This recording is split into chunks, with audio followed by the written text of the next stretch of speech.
안녕하세요. 청소년 상담사 면접 특강입니다. 강의를 시작하기 전에 우리 청소년 상담사 필기 시험에 합격하신 여러분들 축하드립니다. 그동안 수고 많이 하셨고요. 또 좋은 결과를 그래서 내셨던 거라고 생각합니다. 이제 우리가 이제 면접을 준비해야 되죠. 청소년 상담사 면접. 예전에는 이 청소년 상담사 면접이 거의 그냥 이렇게 한 90% 이상, 한 95% 이상 합격률을 보였던 건데, 최근에는 그래도 이 면접에서 한 80%, 85%요 정도, 80, 90% 좀 안 되게 합격률을 보이고 있습니다. 사실은 합격률이 상당히 높은 편이죠. 높은 편이죠. 하지만 그러함에도 점차적으로 10%, 20% 정도에 해당되시는 분들이 합격이 안 되고 있기 때문에 우리가 이 청소년 상담사 면접도 준비해 보는 것이 도움이 되실 수 있죠. 그래서 아마 선생님들도 이 강의를 들으시면서 이 면접을 준비하시려고 하신다고 생각합니다. 이 면접 특강 안에서 우리가 이 청소년 상담사 면접 어떤 것들을 준비해야 되는지 구체적으로 다룰 건데요. 오늘은 그 첫 시간으로 청소년 상담사 시험, 전체적인 시험 어떻게 진행되고 있는지, 무엇을 평가하고 있는지 중심으로 한번 살펴보도록 하겠습니다. 네, 청소년 상담사 시험, 여성가족부에서 주최를 하고 있죠. 그리고 자격 시험을 시행하는 절차를 보면 필기 시험에 합격하고 나면 이제 면접을 보고, 그렇죠? 그리고 나서 자격 연수까지 맞춰져야 그래야 우리가 자격증이 나오게 돼요. 근데 지금 선생님들이 준비하고 계시는 것은 필기 시험을 합격하셨고 면접 시험을 준비하고 있는 거죠. 원서 접수는 다들 잘 알고 계실 거예요. 큐넷 홈페이지에서 원서 접수, 이 면접 원서 접수. 필기시험 합격증을 받으신 분들이 이 이제 큐넷 홈페이지에서 면접 원서 접수를 하실 수가 있습니다. 응시 자격을 보면요, 각 급수에 따라 응시 자격 큐넷 홈페이지에서 확인할 수 있죠. 이러한 면접이 점차적으로 중요해지고 있어요. 면접이 점차적으로 중요해지고 있는데 그것이 중요해지고 있는 이유는 그나마 이 청소년 상담사의 그 경쟁률이 계속해서 높아지고 있기 때문에 그렇죠. 그리고 이 면접을 통해서 사실은 이 자격에 응시한 그 응시생들의 어떤 자질, 또 숨겨진 능력, 그리고 상담 실무 지식을 측정을 하는 거죠. 사실은 필기 시험에 합격을 했기 때문에 기본적으로 상담에 필요한 기본적인 지식은 다 가지고 있다라고 이제 생각이 돼요. 그것이 다 이렇게 시험을 통해서 필기 시험을 통해서 확인이 된 거죠. 근데 상담 실무 지식은 어느 정도나 되는지, 사실은 기본 상담에 필요한 기본 지식은 필기 시험을 통해서 확인이 됐는데 상담 실무 지식은 어느 정도나 되는지 이런 것들을 좀 확인하려고 하는 거겠죠. 그리고 그 상담자로서의 자질 이런 것들도 이제 볼 거죠. 그래서 사실은 면접관들은 상담 현장에서 일어날 수 있는 여러 가지 상황들을 막 제시하죠. 이 면접 상황에서. 그리고 그 상황 가운데서 이 피면접자가, 그죠? 피면접자가 취할 수 있는 반응, 행동, 태도 이런 것들을 측정하려고 합니다. 그렇기 때문에 이 수험생 면접을 준비하고 계시는 이 수험생들은 사실은 상담 경험이 없으면 상당히 이제 그런 어떤 실제적인 지식을 물어보니까, 실제적인 실무 지식을 물어보니까 당황이 되죠. 그래서 면접 현장에서 사실은 이런 실무 지식들이 측정이 되기 때문에 사실은 우리 이 면접을 준비하시는 분들이 실무 현장에 있으신 분들은 그래도 이제 어떤 지식들을 물어볼 때 실제 상황에서 어떻게 대처할 것인가에 관한 그런 질문들이 나올 때 대답하실 수 있는데 사실 실무 경험이 좀 적으시거나 또 자신감이 좀 적으시거나 그러시면 좀 당황하실 수가 있습니다. 그래서 이제 이 면접 준비 특강을 통해서 사실 어떤 질문들이 나오는지, 내가 무엇을 준비하고 있어야 되는지 이런 것들을 이제 보게 될 거죠. 우리 청소년 상담사 면접 준비사항 먼저 한번 보도록 할게요. 준비사항, 시험 보러 가실 때, 면접 보러 가실 때 수험표, 신분증 기본적으로 가지고 가셔야 되죠. 그리고 면접 시험 끝나고 나선 또 합격자 연수를 받게 되실 거예요. 면접 시험이 끝나고 면접을 내가 합격하고 나면 합격자 연수도 받게 되고 그러고 나면 최종 합격자 자격증을 교부받게 됩니다. 네, 이런 과정을 통해서 우리 선생님들께서 청소년 상담사 급수에 맞는 본인의 어떤 자격, 면접 시험 이후에 합격하고 나면 연수를 받고 연수 받고 나서 최종 자격증을 교부받는 그런 과정을 거치게 됩니다. 세 번째로 우리 청소년 상담사 면접 진행 방식 한번 보도록 할게요. 네, 일반적으로 이제 어떻게 진행이 되느냐 우리가 이렇게 상황을 보면요. 수험생들은 면접일에 시험 장소에 도착해서 대기를 하죠. 그러고 나면 진행요원, 면접 진행요원이 어떤 번호표를 뽑으라 그래요. 수험생들한테 이제 번호표를 뽑으라 그러고 그런 뽑은 번호표가 자기 번호가 됩니다. 그래서 이 번호표가 뒷번호가 뽑히면은 이제 좀 많이 기다려서 나중에 최종 끝에 가서 이제 면접을 봐야 되기 때문에 좀 오래 기다려야 되는 분들도 있게 됩니다. 번호표를 뽑고 나면 또 핸드폰을 이렇게 반납을 좀 하게 됩니다. 그리고 화장실 사용에 있어서도 이제 화장실을 사용할 수 있는 시간에만 화장실을 사용해야 되고 면접은 개인으로 진행되지 않고요. 그룹 면접으로 진행이 됩니다. 그래서 1대1로 들어가는 것이 아니라 면접관이 한 3분 정도 계시고 그리고 수험생들이 한 2명에서 3명 정도 들어가서 면접을 보게 되죠. 면접은 편안한 분위기에서 진행을 한다고 하지만 압박 면접관이 간혹 있어요. 그래서 면접을 딱 갔는데 한 3분 정도 이렇게 앉아 계시거든요. 이제 면접실에 들어가 보면 3분이 이렇게 앉아 계시고 이렇게 수험 번호대로 이렇게 차례로 이제 수험생들이 이렇게 들어가는데 질문들을 이렇게 던지세요. 질문들을 하실 때 내가 무슨 대답을 하거나 하면 이제 압박 면접처럼 그렇게 해서 상담이 되겠어요? 뭐 이런 질문을 한다거나 지금 말한 게 뭐지? 요점이 뭐지? 이런 식으로 어떠한 약간 긴장감을 주는 어떤 압박감을 주는 그런 면접관이 계십니다. 그것이 그냥 그분의 역할인 것 같기도 해요. 어떨 때는. 이렇게 간혹 압박 면접관이 있는데요. 그럴 때 사실은 내가 이상해서 그런 것이 아니라 이게 분위기, 내가 이 상황을 또 어떻게 잘 대처하는가를 보는 것일 수도 있겠구나 이렇게 생각하시면서 이렇게 나의 문제로 가져오는 것이 아니라 이 상황, 분위기에서 이것이 필요한 어떤 면접 분위기인가 보다라고 생각하시면서 그 상황을 이렇게 잘 대처하셔야 될 필요가 있어요. 그래서 사실은 이 압박 면접이 거의 대부분 있거든요. 그래서 압박 면접을 하시는 분이 있어요. 근데 그때 이렇게 당황하거나 내 문제로 막 가져오거나 갑자기 확 위축되거나 긴장하는 것이 아니라 내가 미리 압박 면접이 있을 수 있다고 했지? 이거 그건가 보다라고 생각하면서 이렇게 대처하시면 좋을 것 같아요. 그래서 그걸 알고 가면 사실 좀 더 대처할 수 있죠.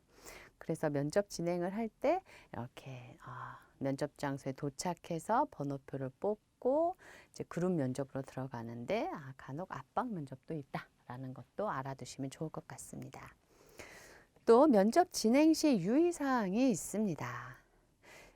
요즘 면접은 어떻게 하냐면 우리가 블라인드 테스트를 하죠. 그래서 자신의 이름이나 학력, 경력 등에 대해서 이야기하지 않습니다. 제가 예전에 면접을 그 급수에서 이제 블라인드 면접, 청소년 상담사 말고 다른 곳에서 이렇게 이제 블라인드 면접을 봤던 기억이 있는데 그럴 때 같이 들어갔던 어떤 분이 본인의 어떤 경력을 자꾸 이야기를 하시는 거예요. 근데 이렇게 이야기를 하면요, 그게 불합격 처리가 될 수도 있어요. 그래서 뭐 내가 어디에서 근무를 얼마나 했고 뭐 이런 얘기들을 하는 거죠. 사실은 그게 그렇게 중요한 그러니까 그 질문에 대한 답이 아닌 상황이었거든요. 그런데 나의 어떤 뭐 학력, 내가 지금 있는 장소 이런 것들을 언급을 하시는 경우들이 있어요. 근데 이런 것들을 이야기하면 안 되는 시험으로 됐습니다. 이 면접이. 그래서 면접 시 자신의 이름이나 학력, 경력 등에 대해서 이야기해서는 안 되고 그래서 번호표로만 불리죠. 3번 대답해 보세요. 뭐 4번 대답해 보세요. 이렇게 불리게 됩니다. 이를 어길 시에 이제 불합격 처리가 될 수 있음에 주의해야 하는 거고요. 이것은 이제 면접의 공정성을 확보하기 위해서 도입된 조치이죠. 그래서 먼저 면접 번호만으로 자신을 표현하게 됩니다. 또 필기구 지참하지 않죠. 네, 3번의 면접 순서 다시 한번 살펴보면요. 면접 종합 대기실에 있다가 이제 면접 대기실로 가고요. 그리고 면접 번호 순으로 면접실에 입장을 하게 됩니다. 그리고 면접 질문에 답변을 하고 퇴장을 하게 되죠. 이 이제 면접 질문은요. 우리가 이렇게 좀 그려보면요. 여기 이제 면접관이 이렇게 세 분이 이렇게 앉아 있을 수도 있어요. 그럴 때 이제 이렇게 어느 룸에 있다라고 하면 한쪽 이 문으로 들어가겠죠. 이렇게 문으로 들어가면 여기에 순서대로 수험번호 순서대로 이렇게 앉게 되어 있어요. 2명일 수도 있고 3명일 수도 있고요. 이렇게 앉게 되면 이제 면접관이 이렇게 질문을 하게 되죠. 질문을 하는데 뭐 여기가 뭐 1번, 2번, 3번이었다면 1번 먼저 답하라고. 그럼 1번하고 2번하고 3번하고 이렇게 할 수도 있고요.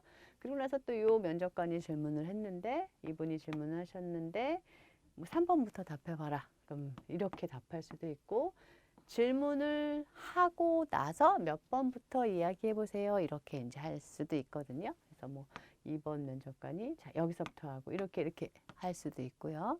그래서 순서가 이제 어떻게 나올지 모르죠. 그래서 내가 답할 때 옆 사람은 어떤 얘기를 하는지도 좀 봐야 되고 이런 분위기를 좀 봐야 되고요.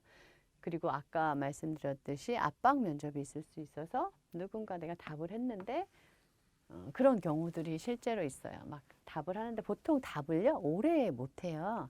많이 해봤자 1분? 1분도 상당히 긴 시간이거든요. 답을 하는데 그래서 많이 해봤자 1분, 2분이에요. 이렇게 그래서 조금 내가 요약해서 잘 답하지 않으면 그만하라고 하세요. 면접관들이 그만하시라고 이렇게 딱 얘기하면 순간 그것 때문에 당황하시는 분들도 상당히 많이 봤어요. 근데 사실은 그래서 답을 되게 정확하게 해야 되고 핵심 요약해서 잘 설명해야 되고 그리고 그만하라고 할 때도 사실 순간 멘탈이라 그러죠. 요즘에 멘탈을 잘 잡아야 돼요. 마음을 잘 잡고 그 다음 질문을 또 그 다음 상황에 대처할 수 있도록 나의 어떤 마음을 잘 잡고 있어야 합니다.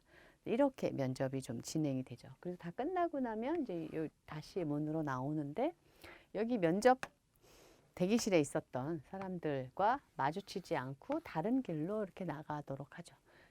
마주치지 않게 뭐 이렇게 구별되어 있는 건 아니지만 이분하고 이제 끝나신 분하고 이분하고 어떤 연결을 하면 안 되죠. 그래서 면접 시험을 마친 수험생이 대기자와 접촉할 시에 모두 부정 행위로 간주될 수도 있기 때문에 주의하셔야 합니다. 그다음 면접 질문 한번 보도록 할게요. 면접 질문. 면접실에 들어가기 전에 사례문을 배분하죠. 그래서 여기 면접 대기실에 있을 때 사례문을 줘요. A4 한 3분의 2나 또는 3분의 2나 또는 한 장 분량 정도의 이제 사례문을 주게 됩니다. 그래서 그것을 읽고 내용을 잘 파악해서 답변을 준비할 시간을 줍니다. 대략 5분에서 10분 정도 주는데 예전에는 한 뭐 10분 정도 줬다고 하는데 요즘엔 한 5분 정도밖에 안 주기도 한다고 해요. 그래서 그 시간 안에 이걸 이렇게 계속 읽어서 지금 내담자가 어떤 문제인지, 내담자가 좀 어떤 상태인지, 내담자의 뭐 그 심리검사 결과는 어떻게 나왔는지, 내담자의 지금 상태는 어떠한지, 어떤 전략으로 접근해야 할지, 뭐 이런 것들에 대해서 내가 그 사례를 보고 빨리 파악을 해야 되죠. 그래서 이 사례를 읽는 시간을 이렇게 줍니다. 그래서 사례문을 읽고 내용을 파악하고 답변을 준비할 시간을 주죠. 그래서 이제 들어갔을 때 사례를 다 읽고 나서 이제 이렇게 들어가죠. 들어갔을 때 면접 질문은 사례에 대한 질문을 하죠. 그러니까 이 면접관들이 하는 질문은 사례에 대해서 내가 읽고 난 그 사례에 대한 질문을 하고요. 이것만 또 하는 것이 아니라 일반적인 상담 이론에 대해서도 질문을 해요. 일반적으로. 사례에 대해서도 질문하고 일반적인 상담 이론에 대해서도 좀 묻기도 하고 또 일반적인 청소년 상담에 대한 전반적인 어떤 내용에 대해서 묻기도 합니다. 또 개인적인 어떤 상담가로서의 어떤 개인적인 자질이나 개인적인 동기나 뭐 이런 것들에 대해서도 개인적인 경험이나 이런 것들에 대해서도 묻기도 합니다. 그래서 이런 질문들 사례를 읽지만 사례에 대해서만 묻는 것이 아니라 사례 질문은 꼭 들어가고요. 들어가고 다른 질문들도 같이 들어간다라고 알아두시면 되겠습니다. 수험생들이 순번에 맞추어 앉으면 면접관이 번갈아 가면서 순서 없이 임의적으로 질문을 하죠. 그래서 사례에 대해서 질문할 때 무엇을 질문하냐 이런 거 잘 알아두셔야 되죠. 그래야 내가 사례를 읽을 때 뭘 중심으로 읽어야 되는가가 파악이 되죠. 그래서 사례 개념화에 대해서 질문을 하고요. 해결을 위한 개입 전략. 특히 이럴 때는 구체적으로 어떤 상담 이론을 근거로 그러한 개입 전략을 세울지를 물을 수도 있어요. 또 상담 목표는 무엇으로 세울지. 또 질문을 많이 하는 것이 추가적으로 필요한 심리검사가 혹시 있을 것 같냐. 심리검사 결과가 보통 포함된 내담자 사례자문을 주거든요. 근데 거기에 그래서 심리검사 결과가 좀 들어가 있어요. MMPI나 뭐 이런 것들의 결과가 좀 들어가 있는데 혹시 추가적으로 필요한 심리검사가 있느냐. 그럼 왜 또 그 심리검사를 실시해야 될 것 같냐? 라고 하는 질문들을 던져요. 그래서 예를 들어서 어떤 뭐 청소년 사례를 막 봤는데 MMPI도 되어 있고 뭐 SCT도 있고 다 되어 있는데 이 뭐 청소년이 고3 아니 고1 뭐 고2 요 정도가 됐다. 근데 학교 생활 적응 못하고 막 이래서 어떤 결과가 나왔는데 추가적으로 실시해 볼 수 있는 검사가 있냐? 학교 적응이 잘 안 되고 있는 학생이라면 그럴 때 우리가 추가적으로 생각할 수 있는 게 진로 관련 검사일 수 있죠. 그래서 학교 생활을 잘 못하는데 그것이 혹시 자신의 진로가 잘 결정되지 않아서 진로 정체감이나 이런 것들이 어려움은 없는지 뭐 해볼 수 있을 것 같다. 이렇게 좀 이야기를 할 수 있거든요. 그러니까 선생님들이 다양한 분야의 어떤 심리 검사에 대해서도 좀 알고 계시는 게 필요합니다. 그 다음에 일반적인 상담 이론에 대한 질문도 해요. 그래서 하나의 상담 이론을 설명하는 것 이런 것들에 대한 질문도 하고요. 일반적인 청소년 상담 개관에 대한 질문. 그래서 특별한 청소년 상담 사례가 있을 경우 어떻게 상담할 것인가. 예를 들어서 저항하는 내담자 청소년, 엄마 따라온, 하기 싫어하는 이런 또는 무기력한, 우울한, 뭐 자기 비하에 빠진 또 비행 청소년 어떻게 상담할 것인가 이런 것들, 게임 중독에 빠져 있는 청소년 어떻게 상담할 것인가 이런 것들에 대한 어떤 질문들이 나올 수가 있습니다. 그 다음 기타로 상담자로서의 가치관, 상담윤리. 요즘에 상담윤리 중요하죠. 그래서 상담윤리 관련 어떤 질문들. 그래서 예를 들어서 부모님에게 이 청소년의 상태를 어디까지 알려야 되느냐. 이런 것 어떻게 해야 되느냐.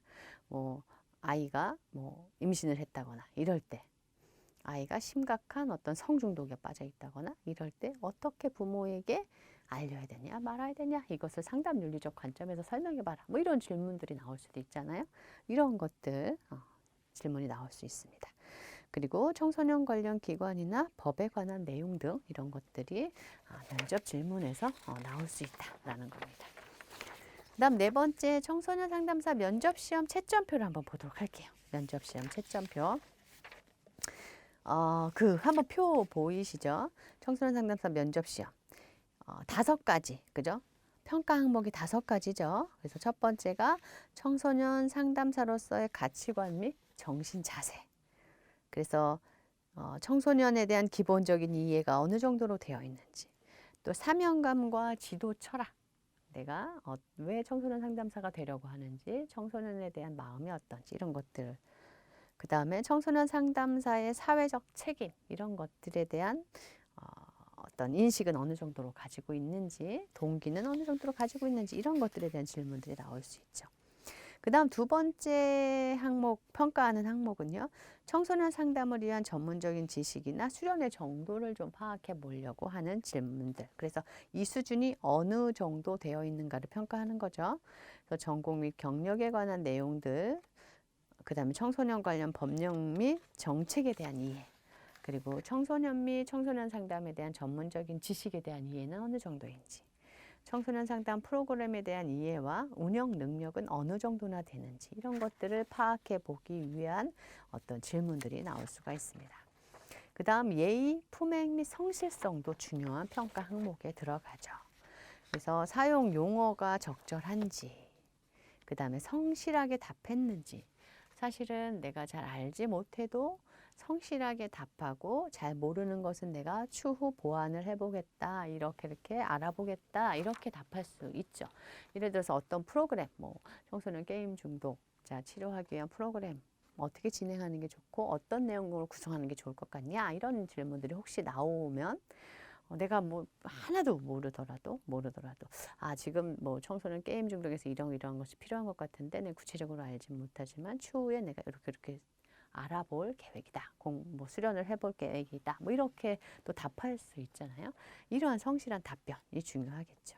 그리고 예의 바른 태도도 중요합니다. 그래서 이렇게 들어갈 때 여기에서 이렇게 목례를 좀 하고 마치고 나서도 본인 자리, 뭐 의자나 이런 거 잘 정리하고 막 박차고 나오거나 뭐 이런 것이 아니라 저도 예전에 제가 뭐 그 2급하고 1급의 면접을 예전에 봤던 경험이 있는데 그때 이렇게 의자 같은 거나 이런 것들 잘 정리하고 이렇게 나왔던 것 같아요. 근데 그런 것들이 기본적으로 보여주는 어떤 예의죠. 예의 바른 태도. 그리고 의사 표현의 정확성과 논리성, 질문 내용에 대한 이해와 답변의 정확성. 표현할 때 의사 표현을 정확하게 해야 되죠. 논리적으로 표현해야 되죠. 그런데 이제 말을 막 이렇게 끊지 않으시고 한 문장이 끝나지 않고 주저리 이렇게 가면 논리적인 흐름 없이 또는 뭐가 말하고 싶어하는 핵심인지에 대한 전달 없이 이렇게 갈 경우에는 대부분 면접관들이 그만하라 그러시더라고요. 그럴 땐 그만하라 그러시더라고요. 됐다. 다음 사람 이렇게 보통 하시죠. 그러면 이제 급 당황을 좀 하시죠. 내가 뭔가 잘못했구나 이러면서 급당황을 하시면서 그 다음 질문 왔을 때 또 당황하고. 근데 아까 제가 말씀드렸듯이 질문은 한 5, 6개 정도 돌아가고 그리고 평가 항목도 여러 가지 항목이기 때문에 내가 최선을 다하고 그 다음 질문을 또 준비하면 되는 겁니다. 그 다음에 창의력과 판단력과 지도력. 그래서 창의적인 청소년 상담 능력, 그 다음에 긴급 위기 상황 발생 시 문제 해결 및 대처 능력, 그 다음에 사례 접근에 대한 창의적이고 적절한 판단력. 이러한 것들은 대부분 우리가 뭐 사례나 또는 특별한 케이스 상담할 때 또는 나의 특별한 어떤 상담 경험 이런 것들을 통해서 좀 판단을 할 수 있겠죠. 이러한 것들이 이제 평가 항목에 들어갑니다. 그래서 총 평가 항목이 5개고 이 5가지를 1점부터 5점까지 5점 척도로 평가를 하게 되죠. 그래서 합격은 면접관 3명의 점수 평균이 15점 이상을 얻은 경우, 그래서 25점 만점에서 15점 이상을 얻은 경우 합격이 되죠. 불합격은 15점 미만일 때, 점수 평균이 15점 미만일 때 불합격이 되고, 또 면접관 과반수, 그러니까 2명 이상이 5개 항목 중 어느 하나의 평가 사항에 대해서 1점을 평가했을 때, 제일 하점 1점을 평정했을 때 평균 점수가 아무리 높아도 불합격 처리가 된다라는 거예요. 그러니까 아까 이 5개 항목 있잖아요. 청소년 상담사로서의 가치관이나 정신 자세, 전문적인 지식과 수련의 정도, 예의, 품행, 성실성, 의사표현의 정확성, 그다음 창의력, 판단력 이런 부분에 있어서 하점을 받으면 하나라도 하점을 받으면 그것이 이제 2분, 3분 중에 2분에게 이제 하점을 받으면 평균과 상관없이 불합격 처리가 된다라는 걸 알아두시면 좋겠습니다. 그 다음에 우리가 면접에 실제해서 면접 준비할 때 어떤 것들을 좀 준비하면 좋은가 한번 살펴보도록 할게요. 첫 번째로 이제 뭐 잘 아시듯이 옷차림, 또 면접 시 앉는 자세, 또 답변하는 자세, 퇴장하는 자세, 또 면접을 준비하는 자세 이런 것들이 되게 중요하겠죠. 그래서 옷차림도 아무리 이렇게 개성이 좀 있고 또 청소년 상담을 진행하실 때 청소년 프로그램을 많이 진행하신 분들은 아마 아실 거예요. 청소년들과 프로그램 진행할 때 상당히 편안한 옷차림을 많이 해요. 그래서 캐주얼하게 많이 입고 가고 그래서 청소년들과 집단을 할 때는 몸 활동을 많이 하기 때문에 저도 예전에 청소년 집단, 뭐 대학생 집단, 중고등학생 집단 할 때는 심지어 뭐 그 어떤 트레이닝복 차림으로 집단을 해야 될 때도 있었거든요. 그렇게 청소년 상담사로서의 어떤 프로그램을 진행할 때 캐주얼한 옷차림이 필요할 때도 있지만 사실 이것은 면접이니까 어느 정도의 예의, 그죠? 우리가 페르조나죠. 어느 정도의 예의, 요 상황에 맞는 적절한 옷차림을 좀 해야겠죠. 그래서 편안하지만 어떤 예의가 갖춰진 그렇다고 또 너무 이렇게 경직된 어떤 모습보다는 약간 편안함을 주는 게 좋을 수 있어요.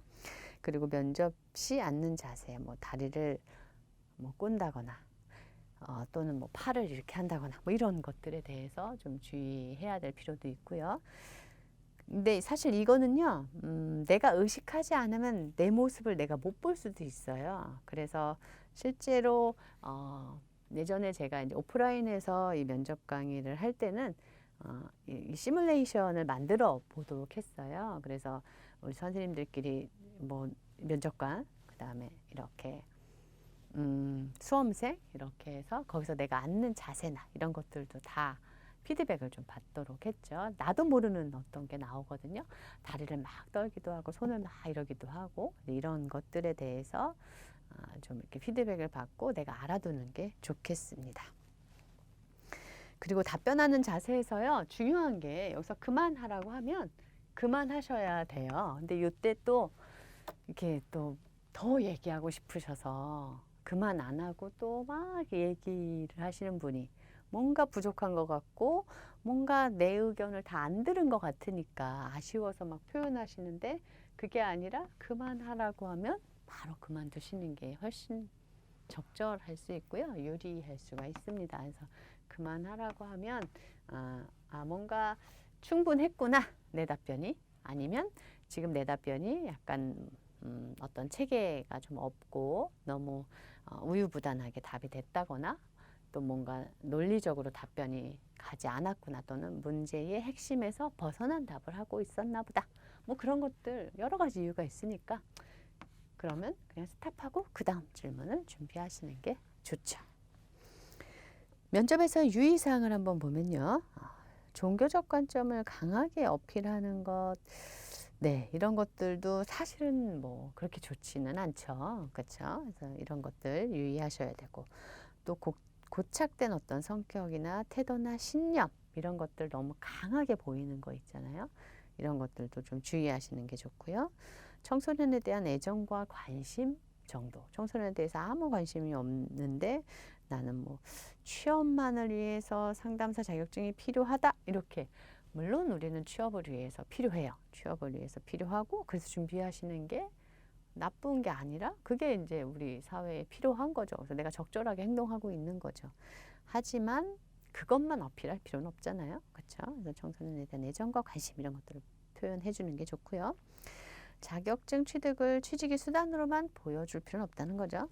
그리고 현 사회적 현상에 대해서도 좀 이해를 하고 현 사회적 현상 안에서 청소년 상담의 중요성, 청소년 상담사로서의 어떤 갖춰야 될 가치관이나 자질 이런 것들에 대한 어떤 마음 자세 이런 것들도 좀 어느 정도 생각하고 있으시면 도움이 될 수 있습니다. 면접 전 연습은 선호하는 상담 이론 한두 개 정리를 해놓는 게 아주 중요합니다. 이거 물어보거든요. 반드시 물어보는 건 아니지만 뭐 선호하는 상담 이론이 있느냐 거기에 왜 그걸 선호하는지 그 이론의 핵심은 무엇이라고 생각하는지 뭐 이야기해봐라 뭐 이렇게 질문할 수도 있기 때문에 정리해 놓는 것. 왜 이걸 정리해 놔야 하냐면요. 딱 질문이 왔을 때 말씀드렸죠. 1, 2분밖에 답할 시간이 없어요. 내가 그 시간에 정리해서는 답을 못해요. 내가 정리해놔서 정확하게 논리적으로 전달하는 게 좋죠. 거울 앞에서 연습해보는 것도 도움이 됩니다. 또 타인 피드백도 좀 받아보는 게 좋죠. 면접 답변 요령을 한번 보면요. 너무 전문적인 용어는 약간 지양할 필요가 있다라는 거예요.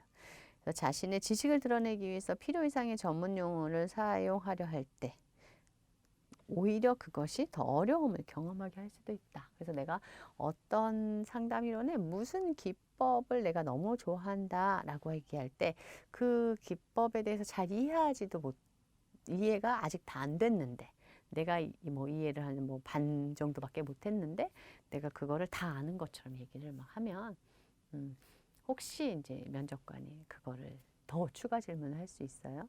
그때 내가 이제 모르게 될 수도 있기 때문에 너무나 전문적인 어떤 필요 이상의 전문 용어를 너무 많이 남용하려고 하지 않아도 된다라는 겁니다. 그 영어 표현, 네, 영어 표현 우리나라에서 영어 표현 쓰는 게 뭐 그렇게 뭐 안 좋은 건 아니지만 그래도 좀 그냥 우리나라 좋은 말이 있는데 괜히 내가 뭐 프로세스랄지 뭐 이런 단어 있잖아요. 그런 과정 뭐 이런 거 그냥 얘기하면 되는데 뭐 프로세스 뭐 이러면서 이제 영어 표현을 막 쓰는 것이 뭐 한두 개 정도 쓰는 거야. 뭐 괜찮게 넘어갈 수 있는데 뭐 계속해서 영어 표현이 막 쓴다. 그것이 또 이게 다 느껴지죠. 자기를 좀 나타내려고 쓰는 경우들은 다 이렇게 느껴지거든요. 면접관들이 또 그걸 다 아시죠. 그럴 때는 조금 자제하는 게 더 나을 수도 있다라는 겁니다. 또 단정적인 표현은 좀 지양하는 게 좋다. 단정적으로 이 학생은 이렇게 꼭 해야 합니다. 뭐 이렇게 하는 거 이런 거 별로 안 좋죠. 그래서 제가 생각하기에는 이런 접근이 도움이 될 수 있을 거라고 생각합니다. 뭐 이렇게 표현하면 좀 더 나을 수도 있습니다. 그리고 옆 사람의 답변을 참고할 수 있어요. 하나의 질문을 했는데 이분이 답을 하고 있으면 이분이 뭐라고 얘기하는지를 통해 그걸 얘기하면서 내가 정리할 수도 있고 또 이분의 얘기를 좀 내가 뭐 어떻게 도움을 좀 받을 수도 있고요. 옆 사람의 답변 좀 참고할 수 있죠. 장황하고 애매모호하고 초점에서 벗어나고 성의 없게 짧은 답변 이런 것들 유의할 필요가 있겠죠. 또 모든 답변 이게 많이 중요한데요. 두 갈식으로 표현해야 돼요. 예를 들어서 이 친구는 집단 프로그램에 들어가는 게 좋을 것 같습니다. 이렇게 얘기하면서 집단 프로그램이 왜 중요하냐 이렇게 얘기하는 게 좋지. 예를 들어서 이 학생은 지금 이런 상태고 이런 상태고 이런 상태고 이런 상태라서 집단 프로그램을 하는 게 좋겠습니다. 이렇게 표현하는 것보다 왜냐하면 그렇게 표현하다 보면요. 앞에 얘기가 너무나 길어져서 무엇을 얘기하려고 하는지 끝이 안 날 수가 있어요. 끝이 나기도 전에 답변이 잘릴 수도 있고요. 그리고 사실은 이야기를 듣는 분이 사실은 좀 명료한 걸 원하시죠? 명료하게 정리된 거. 그래서 두 갈식으로 결론부터 말하고 밑에 다른 이야기를 붙이는 게 훨씬 낫죠. 올바른 경어 사용을 해야 되겠죠. 그 질문의 요지를 잘 파악하는 게 중요해요. 질문의 요지 파악 못 하시는 분들 많이 있습니다. 요지 파악해야 되고요. 편안한 분위기 유지하고 답변해야 되고 자신의 잘못된 버릇이 있는지 확인해야 되고 면접위원의 말을 끝까지 잘 경청해야 돼요.